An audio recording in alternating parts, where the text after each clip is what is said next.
आज्ञा नमस्कार। मु शुभश्री पट्टनायक आपण को मोर दिव्य सत्य चैनल को स्वागत जनाऊँगी। आपण मानू जदि मो वीडियो पसंद आसूची आपण माने निश्चित भाव में लाइक शेयर एंड सब्सक्राइब करेंगे। आपणकर मतामत कमेंट सेक्शन रे जणाइबे। ए दुनिया रे आपण तीन जन को जमा क्षमा करेंगे।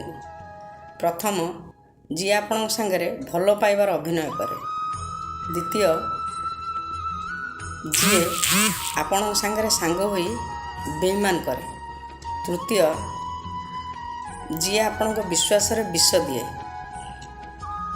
आपण सबु बेले निज लुह को निजे पोछिबा को चेष्टा करंतु, काहेकि ना समस्ते एठी दुख कम बुझिबा को भाबंती, किंतु आपणकर दुर्बलता बेसी जानिबा को सब आग्रह होती। जेतेबेले समस्तंकर एठी आमे काहाकु साहाय्य करिथिबा, जହାର जहाँ आवश्यकता जेतेबेले पूरण होई जाए सेतेबेले से माने बदली जाते। एपरि बदली जाती तांकर कथाबार्तार शैली मध्य बदली जाए। जीवन रे सबु बेले मने रखंतु, जेते संघर्षमय जीवन आपणकर हबो, जेते संघर्षमय कार्य आपण करिवे, आपणकर सफलता सेते आनंदमय हबो।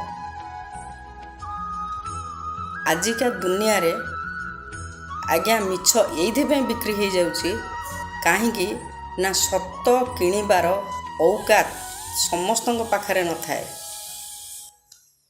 आमे तले पड़ी जीवा जदि केही उठेबा को आसीबेनी, किंतु जदि आमे ऊपर को टिके उठिबा समस्ते तळु को भिड़ीबा को आपन आसीबे।